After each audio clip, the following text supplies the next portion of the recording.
Palabra Fiel presenta Un despertar en la palabra con Leonel Obispo.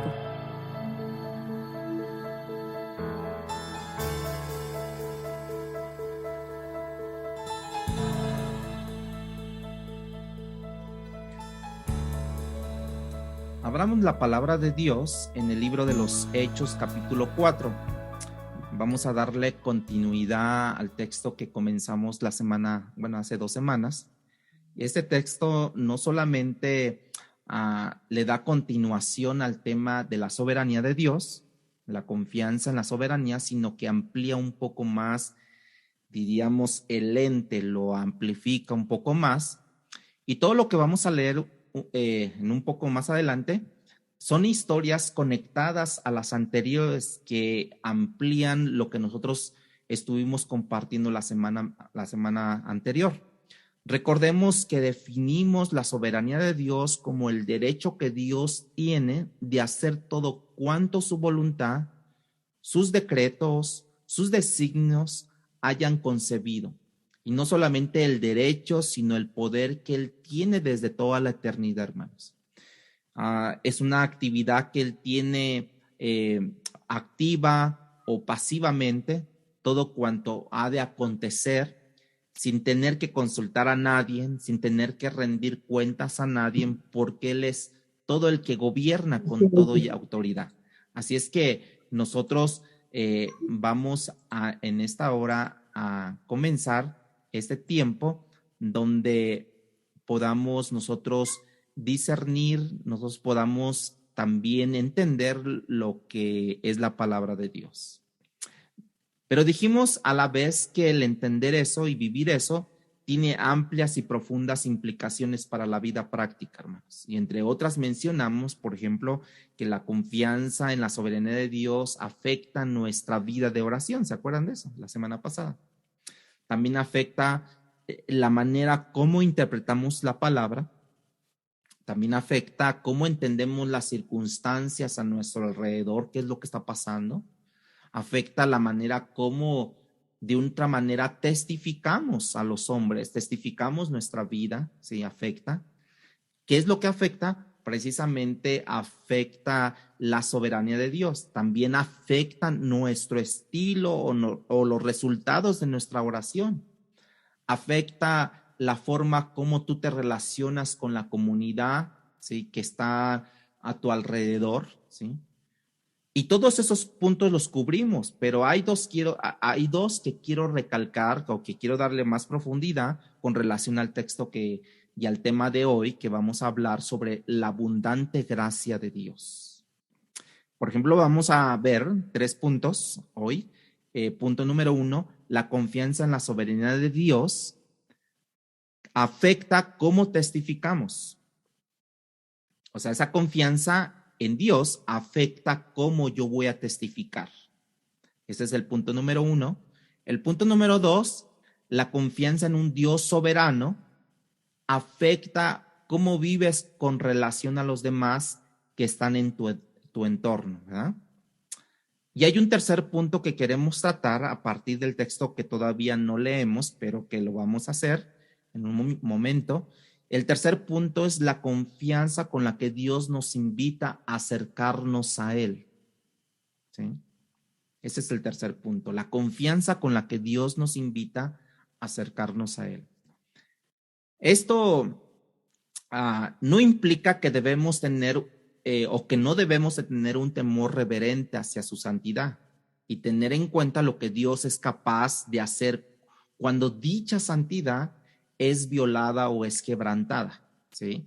Y decía a manera de introducción que si quieres tener una idea de lo que Dios es capaz de hacer cuando su santidad es violada, tú puedes ver la cruz y a pesar cómo Dios se atrevió a clavar a la segunda persona de la Trinidad, su Hijo unigénito, si Él se atrevió a hacer eso, porque los hombres habían violado su santidad y su justicia y su santidad necesitaba ser reivindicada, diríamos así, y Dios puede hacer eso y aún más con nosotros. Es por eso es que nosotros entendemos esa parte esencial Y eso es lo que vamos a ver el día de hoy en vista de la confianza que Dios tiene al llamarnos a ser parte de su equipo, pero también como nosotros necesitamos ser cuidadosos a la hora de ejercer dicha confianza al acercarnos ante su trono de gracia. Vamos a leer capítulo 4, versículos del 32, donde nos quedamos, hasta el capítulo 5, versículo 11. Es un texto largo, pero nutrida, porque es la palabra de Dios. Así es que Hechos 4, 32 al 5, 11. Dice de esta manera: y la multitud de los que habían creído era de un corazón y una alma, y ninguno decía ser suyo propio nada de lo que poseía, sino que tenían todas las cosas en común. Y con gran poder los apóstoles daban testimonio de la resurrección del Señor Jesús, y abundante gracia era sobre todos ellos. Ahí subrayé eso, y abundante gracia era sobre todos ellos. Así que no había entre ellos ningún necesitado, porque todos los que poseían heredades o casas las vendían y traían el precio de lo vendido y lo ponían a los pies de los apóstoles, y se repartía cada uno según su necesidad. Entonces José, a quien los apóstoles pusieron por sobrenombre Bernabé, que traducido es hijo de consolación, levita natural de Chipre, como tenía una heredad, la vendió y trajo el precio y lo puso a los pies de los apóstoles. Pero cierto hombre llamado Ananías, con Zafira su mujer, vendió una heredad y sustrajo del precio, sabiéndolo también su mujer, y trayendo solo una parte, lo puso a los pies de los apóstoles, y dijo Pedro: Ananías, ¿por qué llenó Satanás tu corazón hasta que mintieses al Espíritu Santo y sustrajeses el precio de la heredad? Reteniéndola, ¿no se te quedaba a ti, y vendida no estaba en tu poder? ¿Por qué pusiste esto en tu corazón? No has mentido a los hombres, sino a Dios. Al oír Ananías estas palabras, cayó y expiró, y vino un gran temor sobre todos los que lo oyeron. Y levantándose los jóvenes, lo envolvieron y sacándolo, lo sepultaron. Pasó un lapso como de 3 horas. Sucedió que entró su mujer de Ananías, Zafira en este caso, no sabiendo lo que había acontecido. Entonces Pedro le dijo: dime, ¿bendices en tanto la heredad? Y ella dijo: sí, en tanto. Y Pedro le dijo: ¿por qué conveniste en tentar al Espíritu del Señor? He aquí a la puerta los pies de los que han sepultado a tu marido, y te sacarán a ti. Al instante ella cayó a los pies de él y expiró. Y cuando entraron los jóvenes, la hallaron muerta, y la sacaron y la sepultaron junto a su marido. Y vino gran temor sobre toda la iglesia y sobre todos los que oyeron estas cosas. ¿Te imaginas la iglesia de aquel momento? Primero en la abundancia de la generosidad, ¿sí? Porque todos dicen que tenían todo en común y que traían todo lo vendido a los apóstoles. Había gran generosidad. Y luego en la sobriedad de la disciplina de Dios. Si se dan cuenta aquí, después vino una disciplina de parte de Dios, en una reprensión. Para comenzar a abrir este tema del día de hoy de la gracia, de la abundante gracia de Dios, que es esa frase que fue tomada del versículo 33, porque yo creo que es una frase que nos ayuda a entender qué es lo que está pasando en este momento, en esta iglesia, cuál es la causa, cuál es la motivación, cuál es el motor detrás de todo esto, hermanos. Y abundante gracia era sobre todos ellos, dice la palabra. La confianza sobre estos creyentes en esa etapa temprana de la iglesia, fundamentada en la soberanía de Dios, resultó una gracia abundante, como mencionaba aquí en el versículo 33, ¿sí?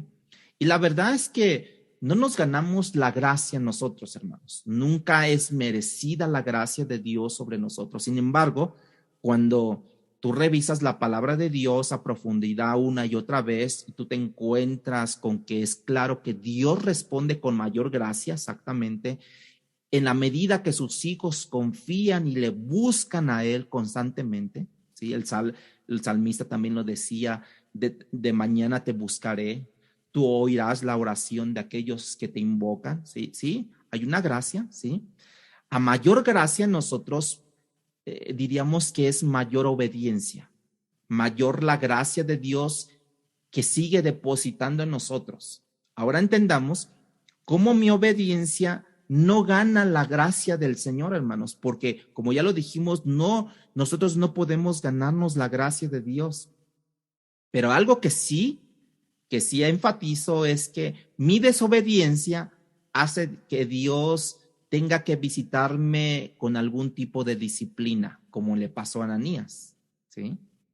Porque Dios lo plantea así: si el carácter piadoso de los hijos se ha desarrollado con frecuencia, ellos maladministran la gracia o abusan incluso de la gracia recibida, y no porque sea una gracia con cierto valor que nosotros hayamos adquirido, sino es por gracia nada más de Dios.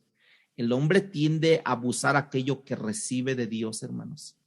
Si su carácter no ha sido desarrollado para administrar lo recibido, entonces muchas veces Dios no nos da la gracia que Él nos quiere dar porque ve que no hay un carácter desarrollado en ellos.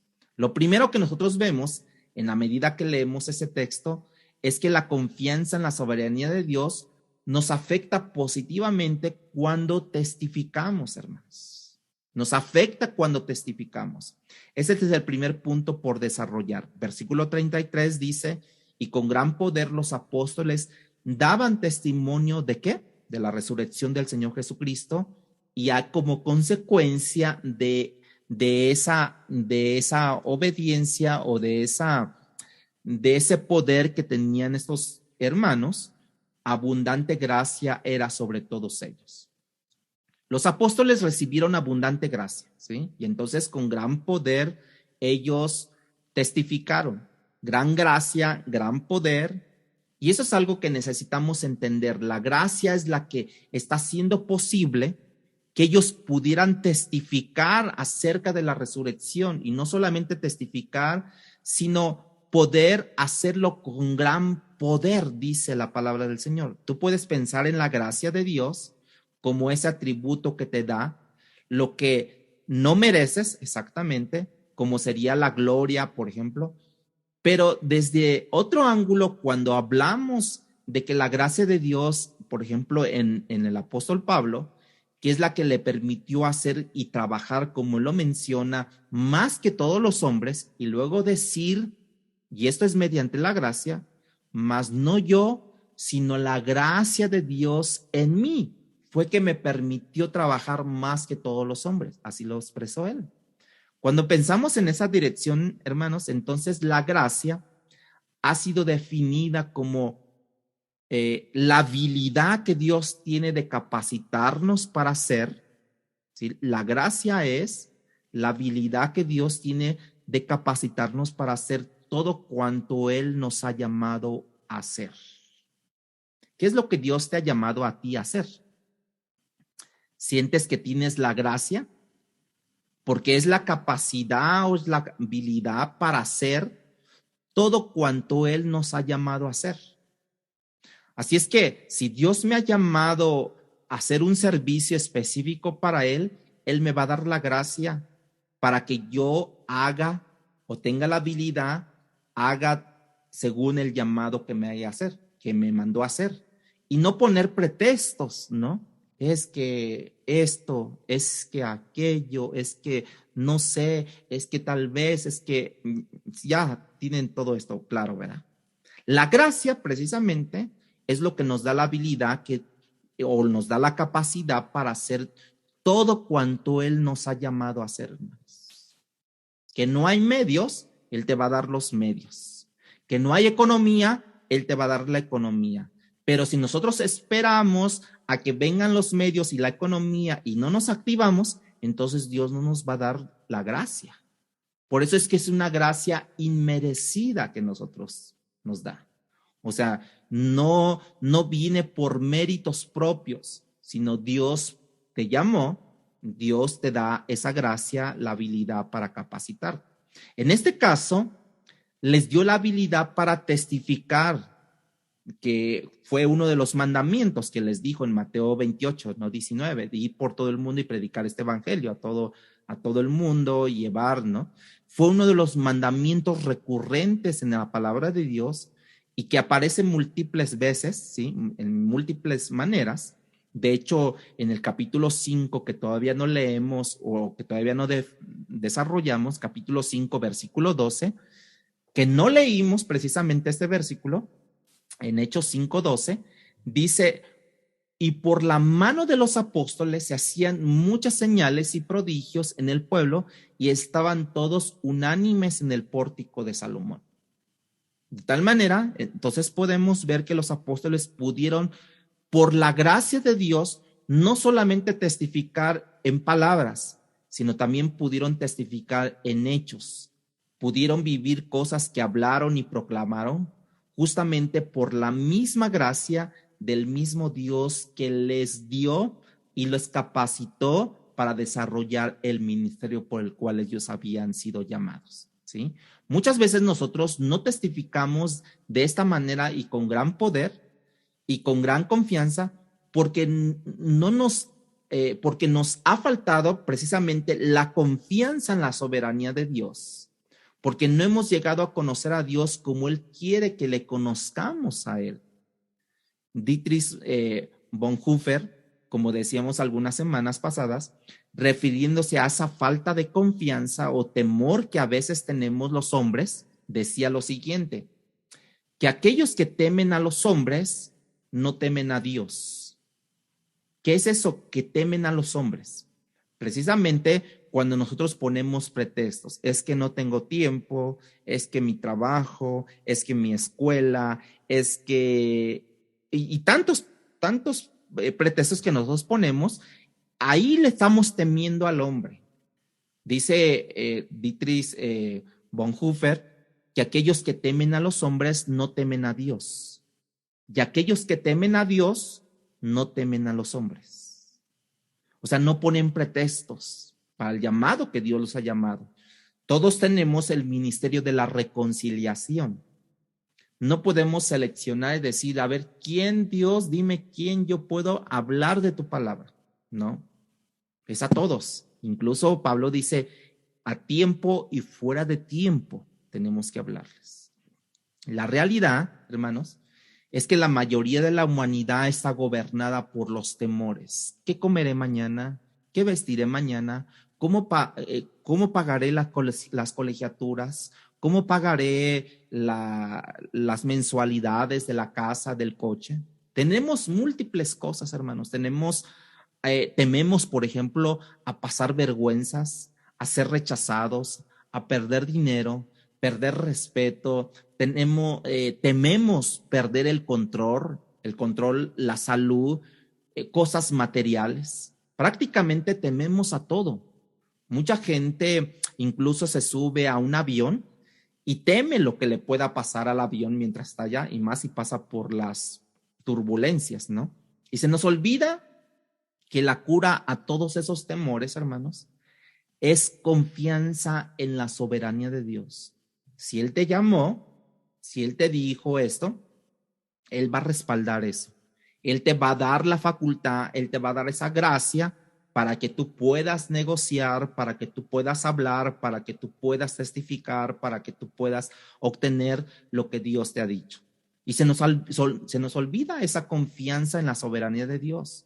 Entonces, en el texto de lo que estamos viendo el día de hoy, la confianza en la soberanía de Dios capacitó por medio de su gracia a estos apóstoles para hablar, para testificar, no solamente de la resurrección, sino para hacerlo con gran poder, y como leíamos en el 5:12, que ellos con muchas señales y prodigios estaban sobre ellos.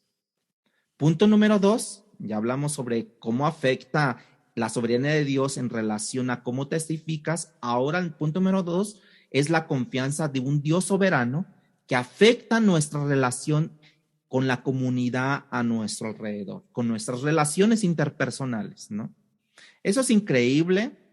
Y nota estas palabras en los versículos, en el capítulo 4, versículos 32, 34, 35, ¿sí? En el versículo 32 dice: y la multitud de los que habían creído era de un corazón y una alma, y ninguno decía ser suyo propio nada de lo que poseía. ¿Qué pasó ahí, hermanos? Afectó la confianza de esa soberanía de Dios, afectó la relación en la comunidad, que ellos decían no tener nada propio de lo que poseía, sino que todas las cosas las tenían como en común.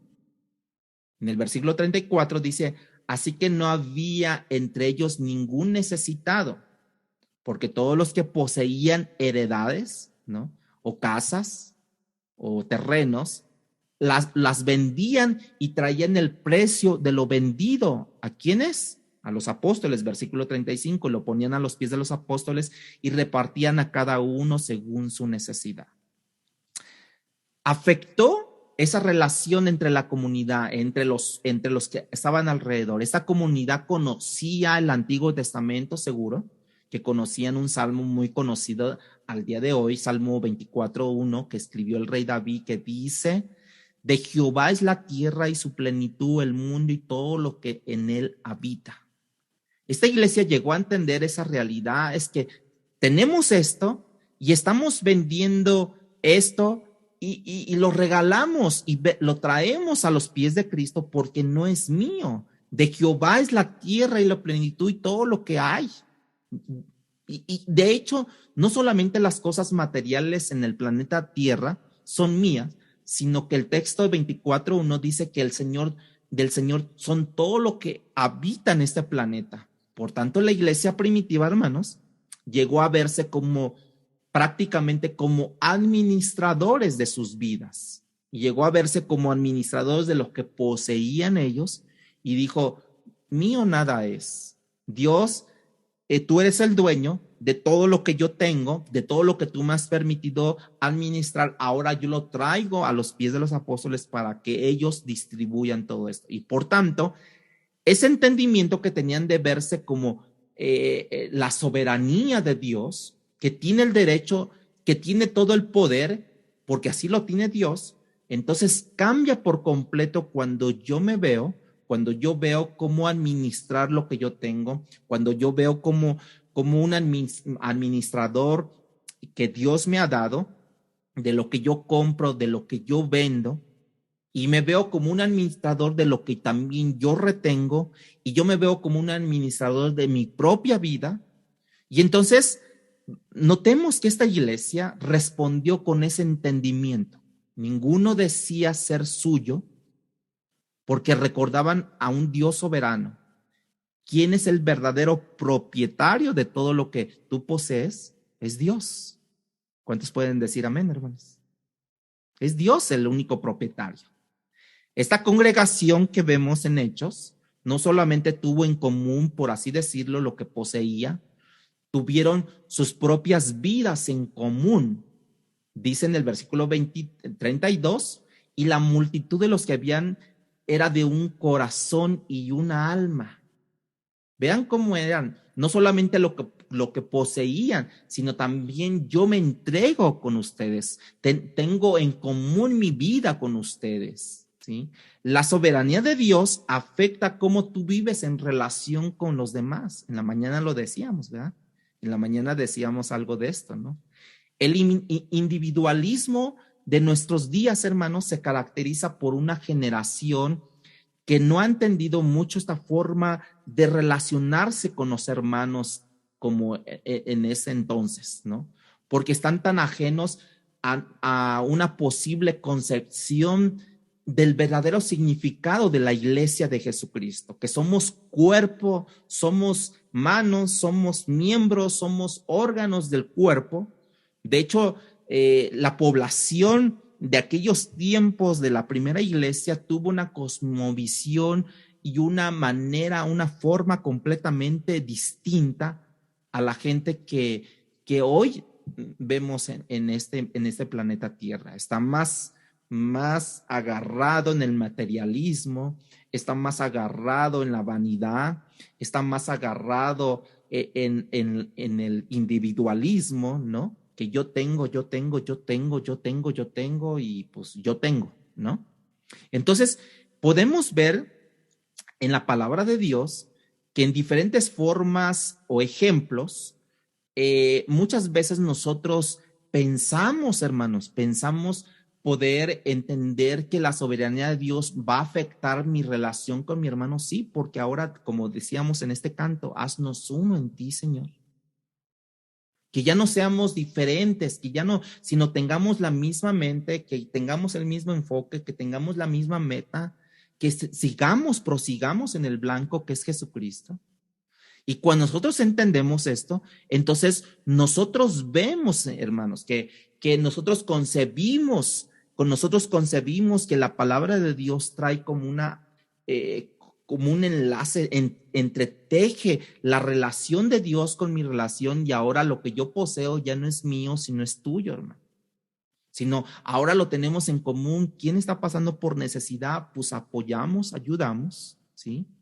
Y entonces hay algo que bien importante que se veía en el Nuevo Testamento. Bueno, se veía en la primera iglesia.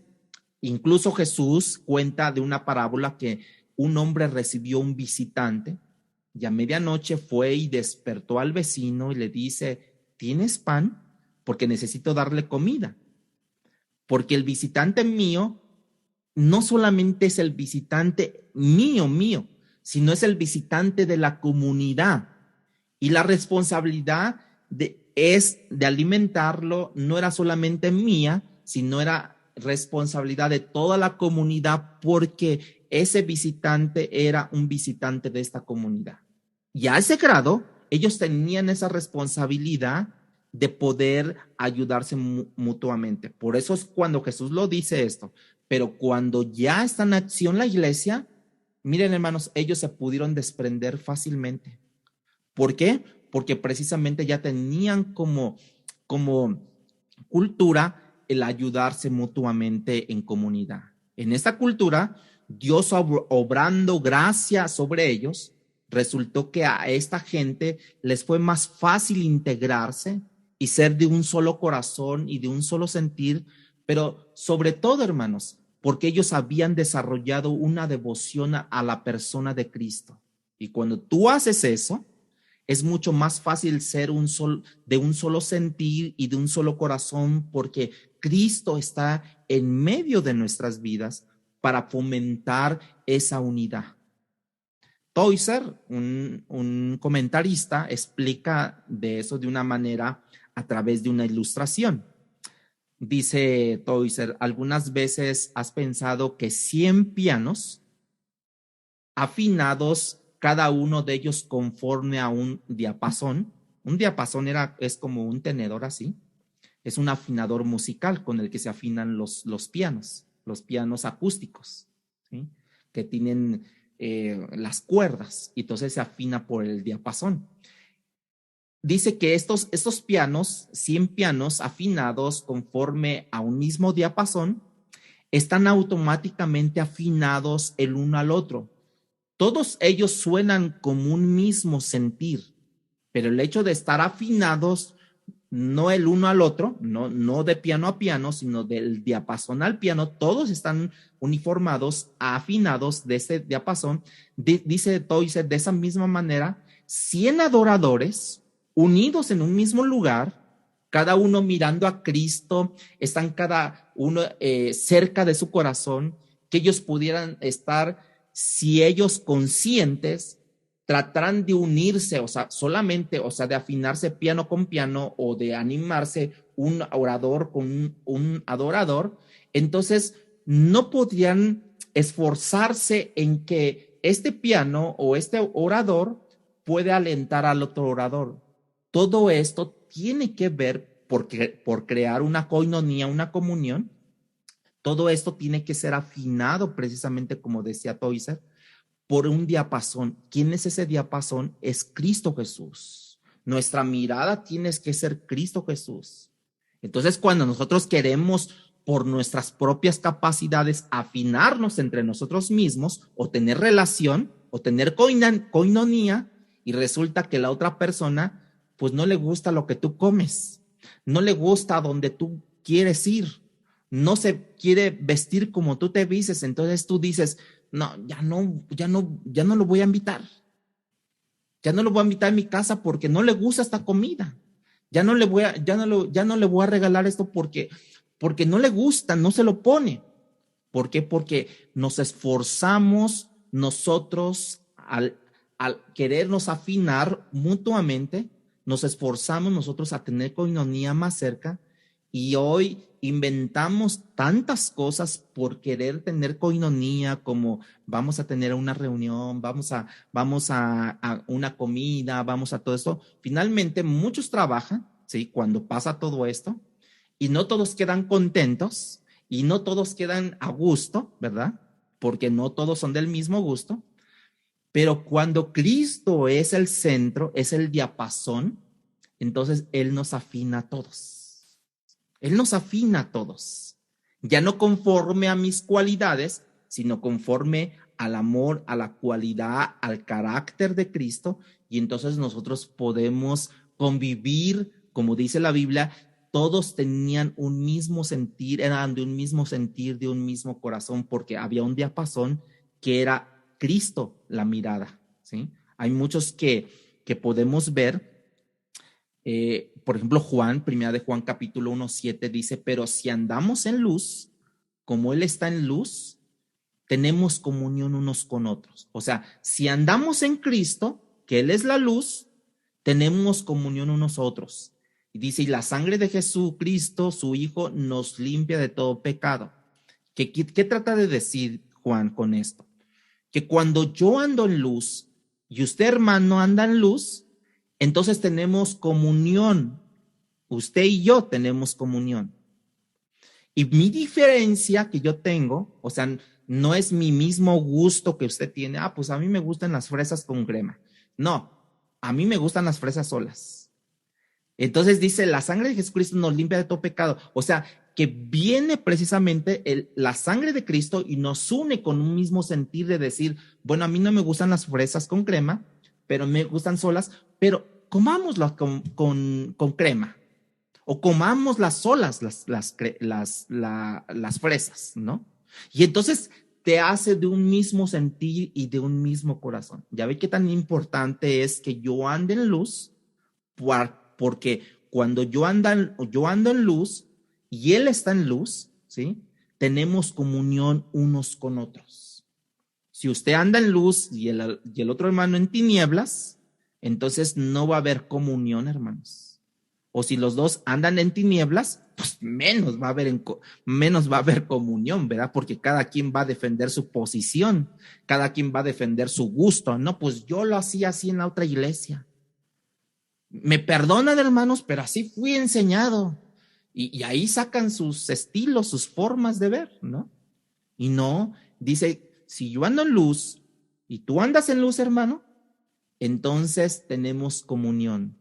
Que así se practicó allá, pues vamos a intentarlo. Que así se practicó acá, vamos a intentarlo. ¿Qué nos dice Dios? Porque andamos en luz. ¿Sí me doy a entender con todo esto, hermanos? Que mi confianza en la soberanía afecta mi relación con mis hermanos. Esa es, diríamos que, una manera simple de decirlo. Yo lo que necesito es estar sintonizado con el diapasón con mi hermano, hermanos. Pero el diapasón que sintoniza el corazón de mi hermano es el diapasón que sintoniza mi corazón, o sea, es la persona de Jesucristo. Y todos estamos sintonizados, afinados a la misma persona de Jesús, porque caminamos en luz, como dice Juan. Incluso ya estamos teniendo comunión cercana el uno con el otro, porque precisamente estamos afinados con el mismo diapasón. ¿Qué es lo que le da a la iglesia en este punto el ser de un solo sentir y de un solo corazón, como lo expresa aquí? Fueron solo verdades del evangelio, hermanos. las que nos pueden llevar a cómo ellos vivieron, hermanos. No es imposible tener relación con mis hermanos sano, santa, casta, de una buena manera. No es difícil. ¿Por qué? Porque si nosotros nos metemos a la luz y Él está en luz, el hermano, entonces no se nos dificultará este desprendimiento de ser de un solo corazón, de que no me gusta esto, pero yo me esfuerzo y no me cuesta dificultad integrarme en esta forma. ¿Por qué? Porque Él está en luz, porque yo veo que la luz está en Él, refleja la luz de Cristo. Ahora, yo no estoy diciendo o proponiendo en ese texto que enseña que esto pasa en todas las generaciones o todas las comunidades cristianas. Eso era lo que pasaba en este momento con ellos, pasaba al principio, y es que partimos de un principio que abundaba la gracia de Dios en ellos. Y eso es parte como esencial de que el diapasón está afinando nuestros caracteres, está afinando nuestras formas de ver la vida, la interpretación como lo tenemos nosotros en la congregación o en las personas individuales. Cuando está la gracia de Dios, abunda la generosidad. Y cuando abunda la generosidad, muchas veces nosotros nos desprendemos el todo, no solamente económicamente, sino con la vida, con el mismo corazón nos desprendemos. Pero quiero decirles algo, hermanos. Cuando no hay la abundante gracia en nuestras vidas, dificulta que nosotros muchas veces no queramos dar. Y no es por escasez de las cosas, en realidad es por escasez de la gracia de Dios que abunden en nuestras vidas. ¿Sí me entendió con esto? Cuando la vida está orientada, diríamos, verticalmente, esa orientación pone de manifiesto cuán superficial es la vida de este mundo, hermanos. Cuán superficial son sus valores, cuán superficial son sus estilos de vida, ¿sí? Hoy nos encontramos con una lucha que si el diezmo es del Antiguo Testamento o es en el Nuevo Testamento para ver si doy más o doy menos. Esta iglesia no pasaba eso. En realidad, esta iglesia, fíjense por qué luchaban. Luchaban en averiguar quién estaba necesitado para ver si tengo que vender lo mío para poder suplir la necesidad de mi hermano. En eso estaban preocupados. ¿En quién tiene necesidad para entonces vender lo mío y entonces ayudar a mi hermano? Tú puedes ver esa disparidad, por así decirlo, entre cómo luchamos hoy por algo que es la 10ª parte y que muchas veces es lo que nos sobra, ¿no? En vez de la 10ª parte es muchas veces lo que me sobra. Y esta gente estaba tratando de vender las cosas de manera que no hubiera ningún necesitado. En el versículo 34 y 35 nos declara esto.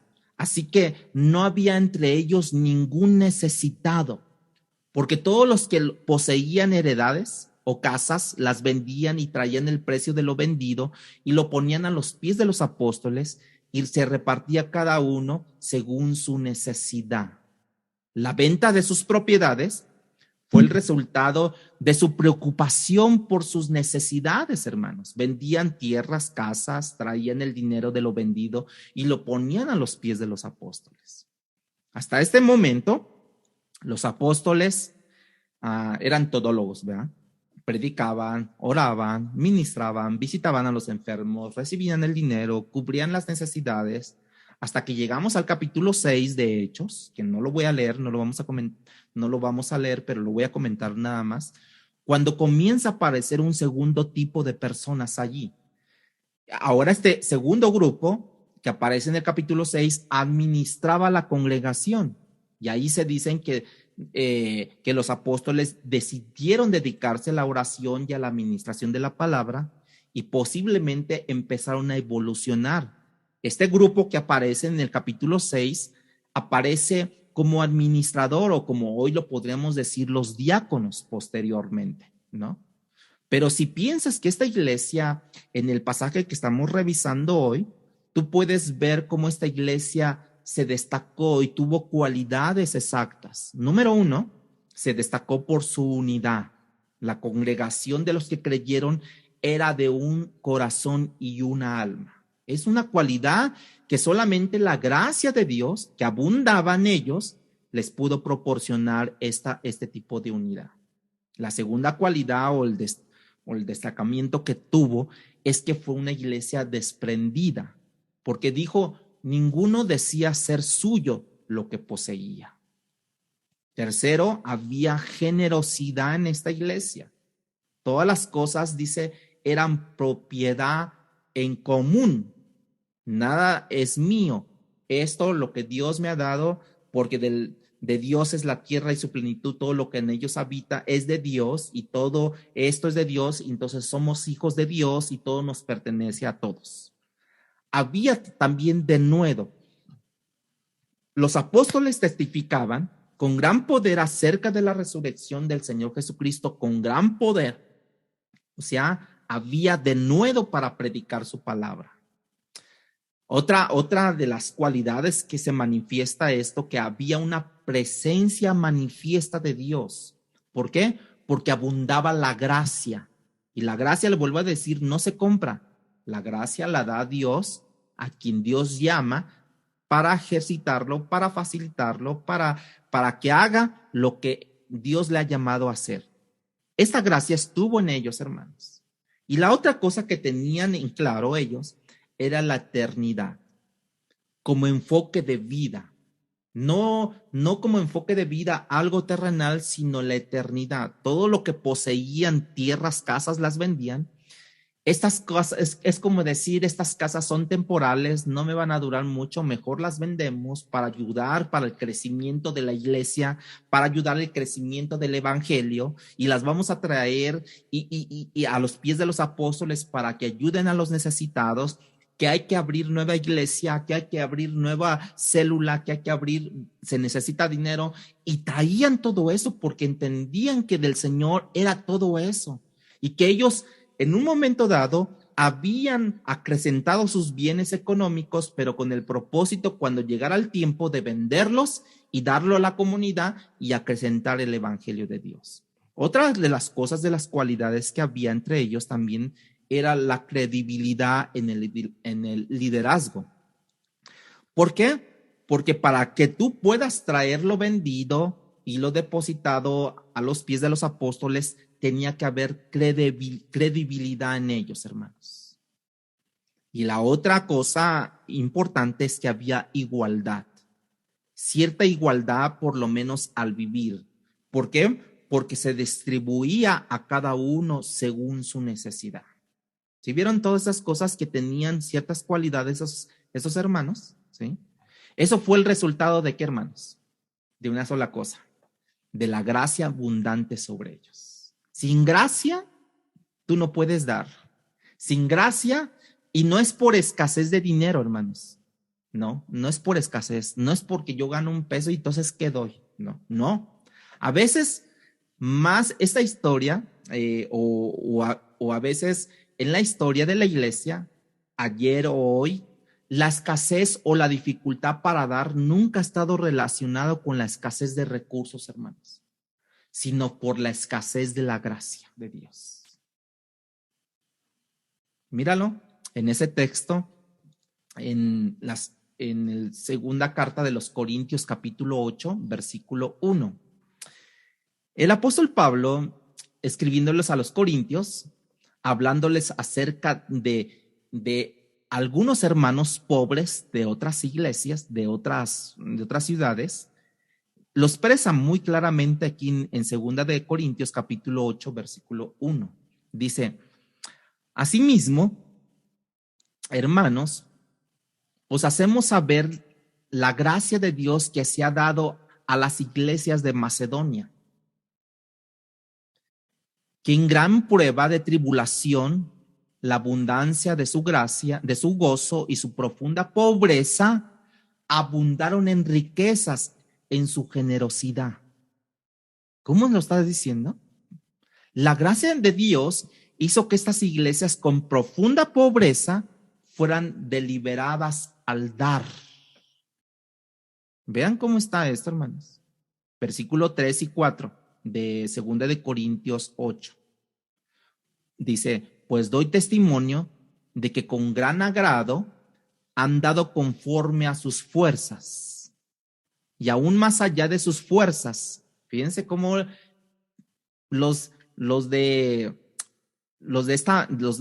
macedonios le insistieron a Pablo, dice, pidiéndonos con muchos ruegos que les concediésemos el privilegio de participar en este servicio para los santos. ¿A quién se lo estaba diciendo? Se lo estaba diciendo a los de Corintio, porque Corintios se jactaban que tenían todos los dones, tenían todos las manifestaciones, y también era una iglesia próspera. Pero ¿qué creen?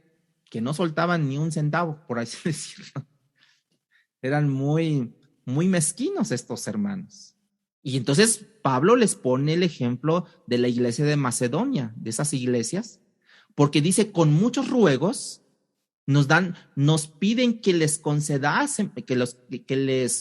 concediésemos el privilegio de participar en ese servicio para los ángeles, para los santos, ¿no? Aparente Pablo les está diciendo a los de Corintio, miren Corintios, ellos son muy pobres.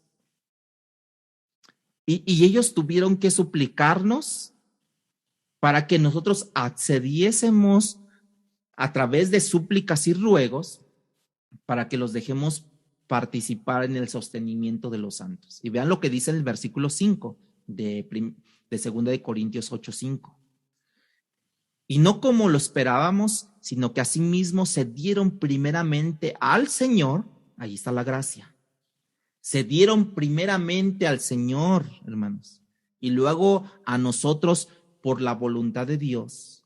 O sea, la gracia está como parte esencial en nuestras vidas para que nosotros podamos ayudar a otros.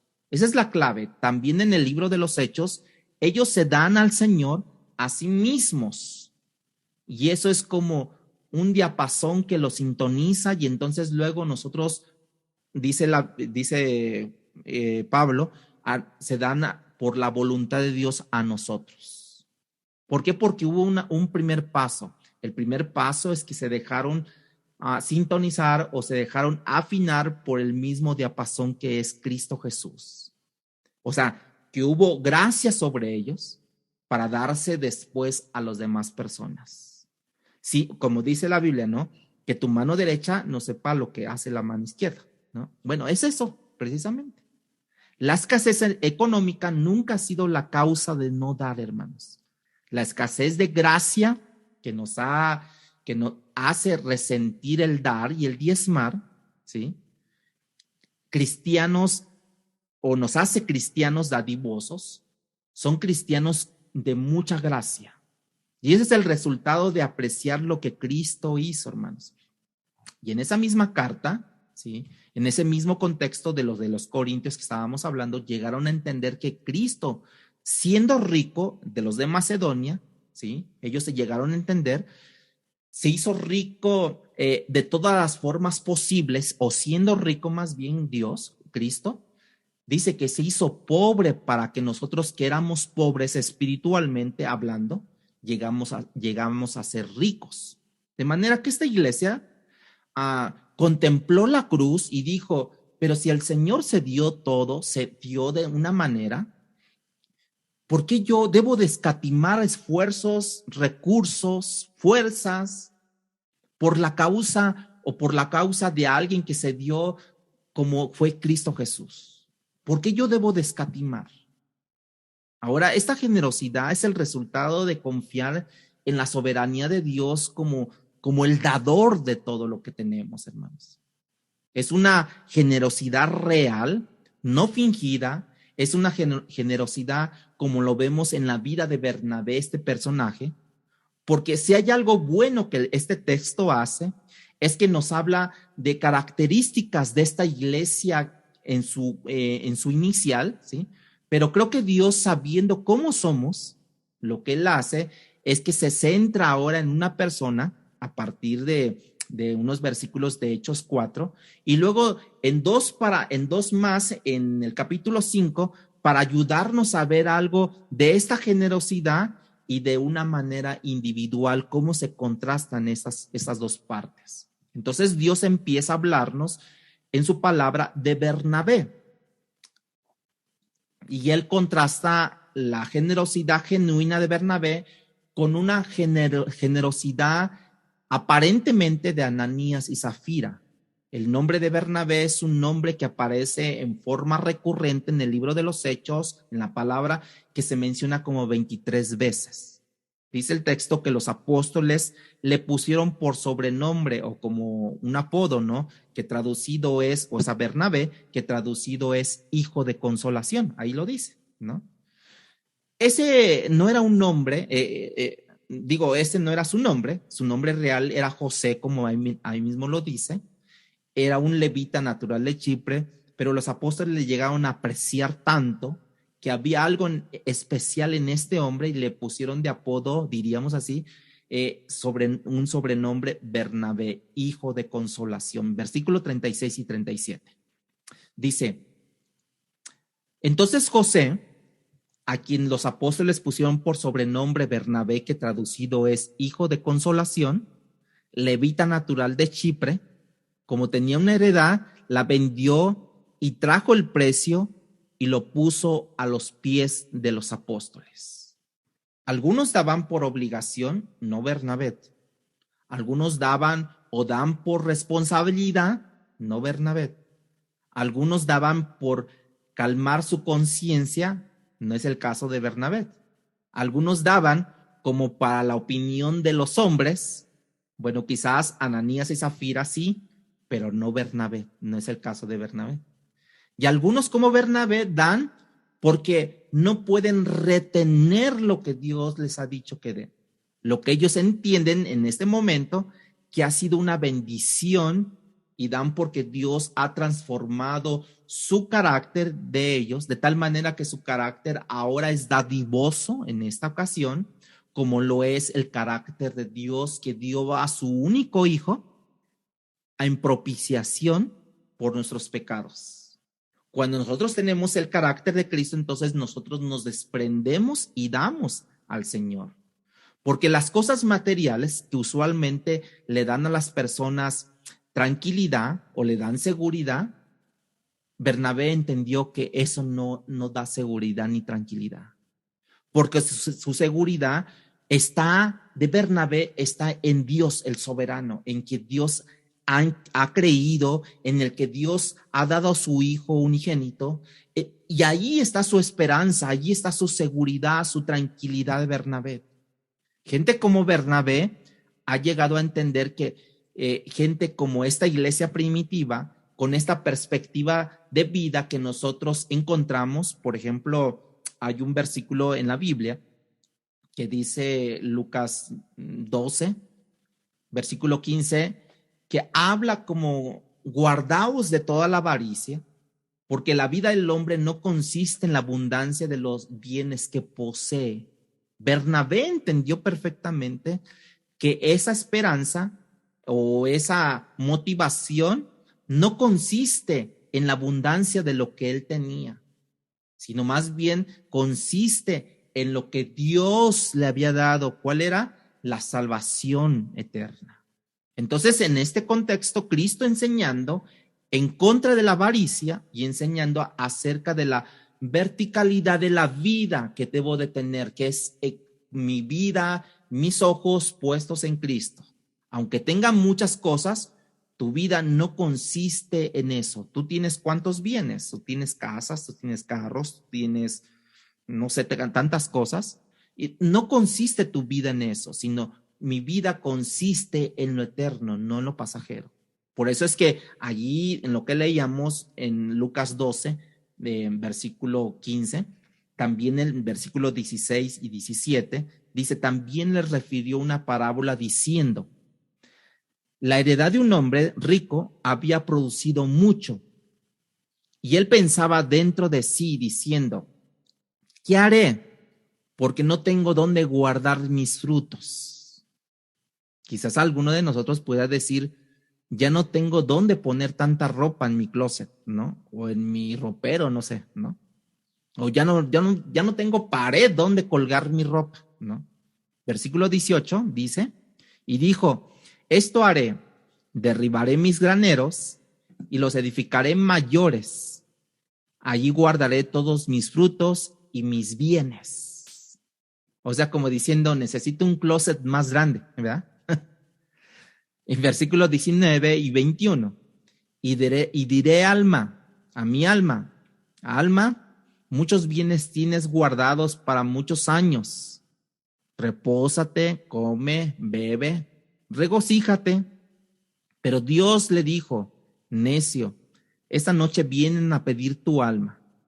Y lo que has provisto, ¿de quién será? Así es el que hace para sí tesoro y no es rico para con Dios. La generosidad nos guarda de la avaricia, hermanos. La generosidad nos guarda de la idolatría del dinero. La generosidad nos evita volvernos materialistas. La generosidad nos evita que el dinero nos controle para que Dios pueda tomar el control de nuestras vidas. Entonces, este hombre, regresando a la historia de Hechos, capítulo 4, 36, 37, este hombre Bernabé, hijo de consolación, dice, tenía precisamente un espíritu tal que él no solamente daba cosas materiales, sino él dio su vida a causa de Cristo.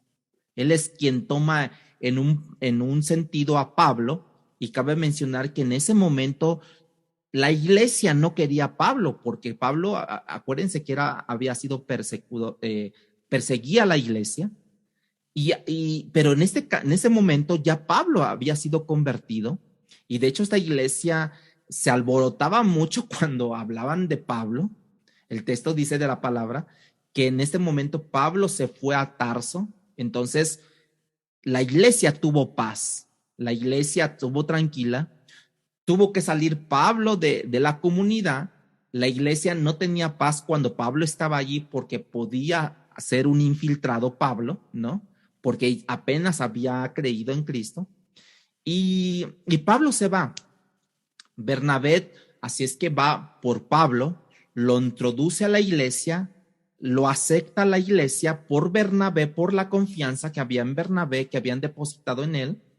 Y Pablo es quien en un momento dado, también cuando no lo quería la iglesia, se va a Antioquía porque hacía falta ayuda allá y nadie sabía en dónde estaba Pablo más que Bernabé y otros hermanos allí. El texto dice que Bernabé fue por Tarso, a Tarso, perdón, por Pablo y lo trajo, lo introdujo a la iglesia y quizás había pasado ya para entonces unos 10 años desde que Pablo se había convertido, ya había dado credenciales de que era hijo de Dios, ¿no? Entonces, como un año después, Pablo y Bernabé fueron ellos dos enviados a su primer viaje misionero, que fue a Antioquía, que ahí es donde salieron y zarparon para irse de misioneros. Este Bernabé era un hombre especial, verdaderamente era un hijo de consolación, como le pusieron los apóstoles de apodo, ¿no? Pero entre ellos había una pareja que quería lucir como Bernabé, pero no tenía el corazón de Bernabé. Y esta pareja es el contraste de lo que hemos venido hablando, que quiero usar para construir mi tercer punto y final. Tercer punto, la confianza con la que Dios nos invita a acercarnos a Él. De ahí, de este ejemplo, voy a construir el tercer punto, ¿sí? Pero también esto implica que debemos de tener un temor reverente, hermanos. Cuando Dios me invita a acercarme a Él con confianza, tengo que tener un temor reverente hacia su santidad y hacia lo que Dios es capaz de hacer cuando su santidad es violada. Cheque en el capítulo 5, ¿no? Ahí va a estar la historia que vamos a platicar en el capítulo 5 de Hechos. La vida de Ananías y Zafira ilustra perfectamente este punto. Dios nos ha invitado a acercarnos con confianza al trono de la gracia, pero yo tengo que entender que no es lo mismo tener confianza que ser confianzudo. ¿Sí? No es lo mismo. tener confianza que ser confianzudo. Porque hoy se juega con verdades que son ciertas, porque son verdades por definición como esto, porque yo creo que el cristianismo se ha acostumbrado a decir cosas como todos somos pecadores, y es verdad, todos somos pecadores, pero justificamos nuestro pecado como esa verdad, o decimos, bueno, gracias a Dios que este tiempo es un tiempo de gracia. Sí es verdad, pero usamos eso para justificar nuestra falta de celo por la santidad de Dios, ¿sí? Pecamos significativamente y luego decimos, bueno, es que estamos por gracia. No hay, por lo menos, preocupación en nuestras vidas. No hay cargo de conciencia. Y luego dicen, nadie es bueno. Sí, nadie es bueno. Y entonces minimizamos nuestra iniquidad, hermanos. Y Ananías y Zafira, algunos decían dentro de historias, dentro de comentarios, decían que algunos que sí eran creyentes, otros decían que no eran creyentes. Nosotros no lo sabemos si eran o no eran creyentes. En un momento fundacional de la iglesia, Dios no estaba dispuesto a negociar su santidad. Era una iglesia inicial, fundacional, ¿no? Y Dios no estaba dispuesto a negociar contra su santidad. Y entonces ellos vendieron algo, dice la historia, acordaron un precio esposo, esposa, y luego fueron y le dijeron a Pedro, esto es la totalidad de lo vendido, cuando en realidad no era cierto. Y Pedro les hace 4 preguntas en ese texto. Y les dice, ¿por qué ha llenado Satanás tu corazón para mentir al Espíritu Santo? La segunda es, mientras estaba sin venderse, ¿no te pertenecía a ti? En otras palabras, nosotros no les pedimos nada. No era obligatorio hacer esto. La tercera pregunta que les hace, no estaba en tu poder. Era todo, cuando ya la vendiste, no estaba en tu poder y tú quedarte con el dinero. No te lo estábamos requiriendo. La cuarta pregunta es, ¿por qué concebiste esto en tu corazón? Y entonces hay una afirmación que Pedro les hace, porque dice, no has mentido a los hombres, sino a Dios le has mentido. Claro, abundaba la gracia sobre Pedro, que tenía un discernimiento tan tremendo que él sin averiguar, el Espíritu Santo reposó sobre él y le dio el discernimiento. El contexto sugiere que Ananías y Zafira hicieron un plan maléfico ahí. Se pusieron de acuerdo en cuestión de lo que ellos iban a declarar ante los apóstoles. Y esa es la esencia en realidad del engaño, hermanos. Y la manipulación tal vez de la esposa de Zafira hacia Ananías, o tal vez de Ananías hacia Zafira, su esposa. Pero era una esencia del engaño y la manipulación en una etapa fundacional de la iglesia, de la vida de la iglesia en ese tiempo. Hermanos, nosotros no podemos olvidar que nosotros estamos como estamos por un engaño en un momento fundacional de la creación, donde Satanás hizo algo con esta pareja, Adán y Eva, en inducirlos a ellos. La corrupción de toda la creación es el resultado de Satanás inducir a esta primer pareja, Adán y Eva. Hermanos, la mentira es hipocresía, porque yo tengo que recordar que nosotros tenemos diferentes maneras de mentir. Por ejemplo, les voy a dar algunas si las quieren anotar. Nosotros mentimos cuando aparentamos una cosa que no somos. ¿Sí o no? Nosotros mentimos cuando decimos haber visto una cosa que no hemos visto. Nosotros mentimos cuando decimos haber oído una cosa que no hemos oído. Somos muy livianos con el lenguaje nosotros, hermanos. Nosotros mentimos cuando decimos que sentimos algo que no estamos sintiendo. Como por ejemplo, hermano, yo te amo verdaderamente. Y se da la media vuelta y le dices al otro hermano, ay no, a este hermano hay que tratarlo con pinzas porque, híjoles, es bien tremendo. Nosotros mentimos cuando cantamos cosas a Dios que no tratamos de vivir ni siquiera, hermanos. Nosotros mentimos cuando hacemos uso de palabras lisonjeras, como diciendo, el varón de Dios, usted es el mero mero, usted es el dueño casi de esto, de la obra, ¿no? Mentimos cuando usamos palabras lisonjeras. Mentimos cuando le decimos a alguien amigo, cuando en realidad no estamos dispuestos o no estamos dando muestra de serlo eso. Entonces son formas no veraces de vivir, hermanos. Y esta pareja parece que tenía algo o mucho de eso, Ananías y Zafira. Y Pedro le dice, ¿por qué has llenado Satanás, tu corazón para mentir al Espíritu Santo y quedarte con la parte del precio? Obviamente, Satanás llenó el corazón de Ananías, lo sedujo, pero ¿sabes qué, hermanos? A Satanás no lo mataron. Ananías sí. Igual que pasó en la creación. No seamos muy ligeros, hermanos, al culpar a Satanás de las cosas, para disculparnos nosotros. ¿Se acuerdan de Eva? Cuando dijo, es que fue la serpiente. Y Adán, es que fue la ayuda que me diste, ¿no? Nosotros aprendemos dos cosas de esa pregunta, hermanos. Primero, Satanás indujo a Ananías y a Zafira para que ambos trataran de engañar a Pedro.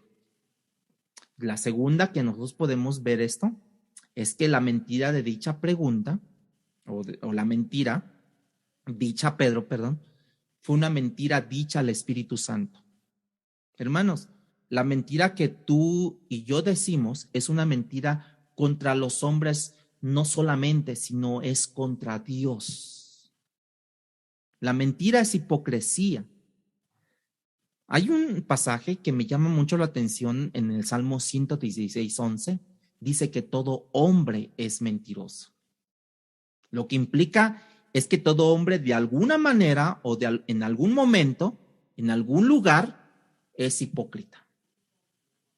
Dios nos ha invitado a acercarnos con confianza al trono de la gracia, con confianza de que Él perdona, ciertamente, de que Él es soberano, de que Él tiene el poder, Él controla todo. No es que entremos confianzudos al trono de la gracia, dicen por ahí, porque la confianza está en el peligro, ¿verdad? Hay un peligro ahí. Es igual que tú invitas a alguien a tu casa y le dices, sin que tú le digas siéntate, se sienta, se acuesta en el sillón, bien confianzudo. Así muchas veces entramos como si nada pasara. Tenemos que entender que cuando Dios nos invita a entrar al trono de la gracia, tenemos que entender quién es el quien nos invita. El soberano, el que tiene el poder, el que controla todo. En Él está el todo.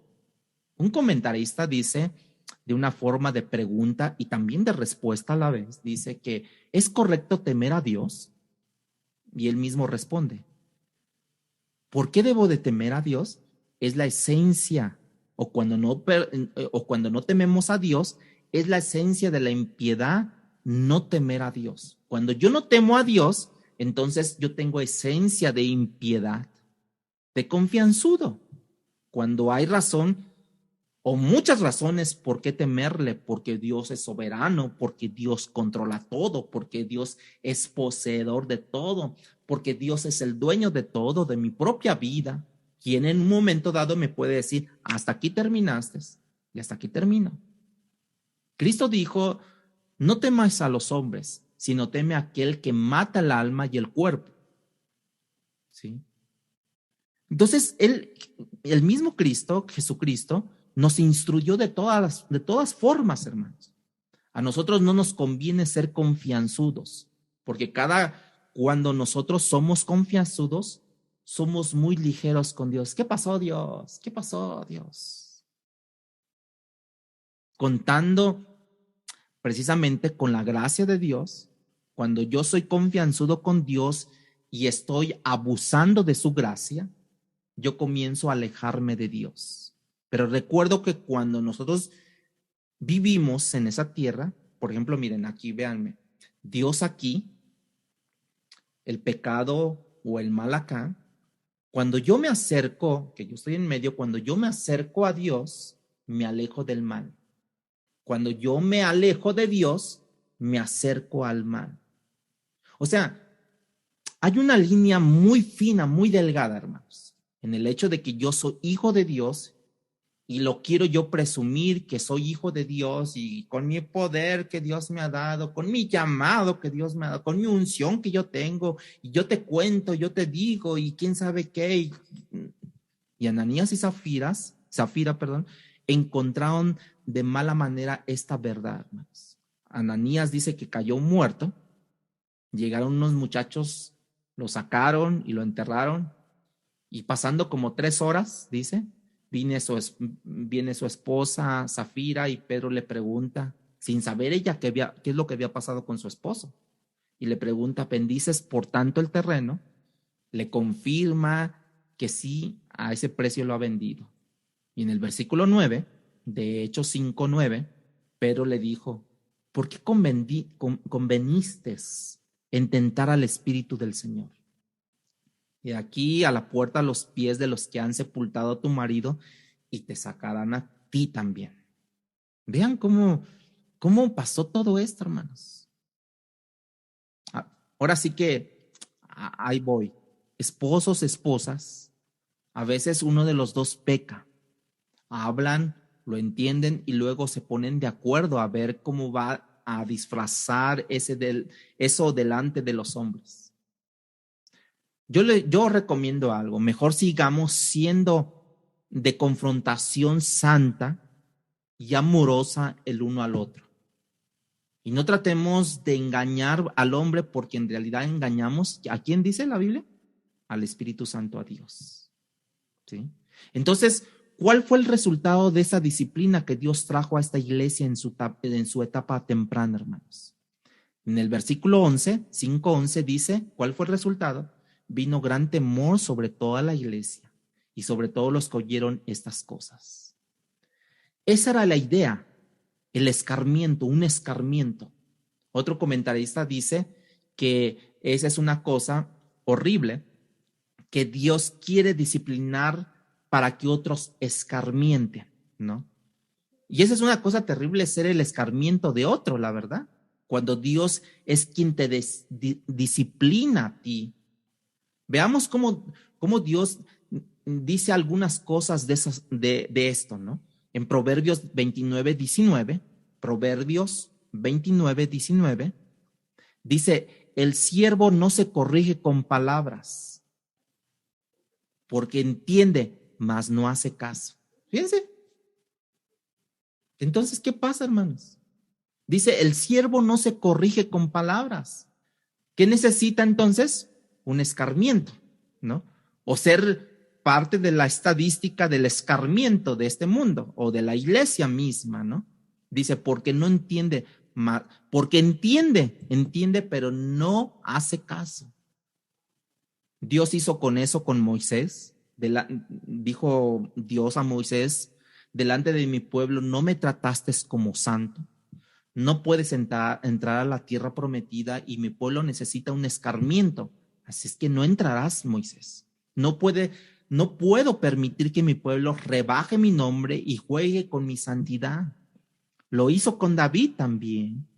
Lo hizo con la iglesia de Corinto, porque cuando gente que tomó la cena del Señor indignamente, dice Pablo, que algunos estaban enfermos y otros habían muerto por tomar la cena del Señor indignamente. Lo hizo con Ananías y Zafira, y eso es buen recordatorio, hermanos, o eso es bueno recordarlo, porque lo que pasó con esos últimos casos, de lo que fue con la iglesia de Corintio, lo que fue con Ananías y Zafira, fueron casos post-resurrección, o sea, en el Nuevo Testamento, en el pacto de la gracia, hermanos. Dios es el mismo y cada vez que lo hizo por amor a su nombre. Ese tipo de castigos, por así decirlo, ¿no? De disciplinas, lo hizo por amor a su gloria, por amor a su pueblo. La disciplina del Señor es una manifestación amorosa, santa del carácter de Dios. Dios está tratando de evitarme mayores consecuencias, está tratando de protegerme a través de la disciplina. Un pueblo sin disciplina es un pueblo sin temor de Dios, sin temor al pecado, y por consiguiente es un pueblo alejado de Dios, que disfruta del pecado, pero que luego llora amargamente sus consecuencias. Dios no quiere eso, tú no quieres eso, no queremos eso, hermanos. Es por eso que Dios no solamente disciplina, honra su nombre, su gloria y cuida a su pueblo, hermanos. Por eso tenemos que recordar todo el tiempo que nuestro Dios es santo y sus atributos completamente, como lo dijimos la semana pasada, ¿no? La soberanía nos brinda seguridad, algo que me pase en donde yo esté, donde yo pueda confiar y estar en paz en esa soberanía de Dios. Alguien que me ame a pesar de lo que soy es Dios. Alguien que cuando yo falle me pueda tener misericordia conmigo, ese es Dios. Alguien que yo pueda, aún que yo no merezca las cosas, aún me las pueda dar y por su gracia, y ese es Dios, hermanos. Pero ese mismo Dios es alguien santo, santo, santo, santo, alguien que tengo que honrar su santidad. Y el texto es muy bueno. En una iglesia incipiente, Dios no estuvo a comprometer, a negociar su santidad, a dejar infiltrar por algo que se infiltró en el jardín del Edén, en el engaño y en la mentira. Ahora Dios no estaba dispuesto con esta iglesia incipiente. Y eso nos ayuda a nosotros a decirle a Dios: te necesito de tu gracia abundante. No puedo hacer esto solo. Recuerda que cuando comenzamos allí en el texto que leímos del 32, dice que la gracia abundante era sobre todos ellos. Esa gracia abundante te da el poder para testificar. Esa gracia abundante te da la habilidad para dar generosamente, pues esa misma gracia abundante te permite obedecer. Pero gracia abundante se hace llover en cercanía con Dios, no en lejanía con Él, hermanos. La gracia abundante llueve en tu esfuerzo de querer agradarlo, en tu lucha por no pecar contra Dios, y Dios ve esa situación y Dios quiere honrar ese esfuerzo, no en la confianza y en la ligereza de su ley y sus mandamientos, hermanos. Así es que con corazón dispuesto estemos agradecidos por esa gracia que hemos recibido por gracia de Él solamente, porque Él es el único que la puede proporcionar.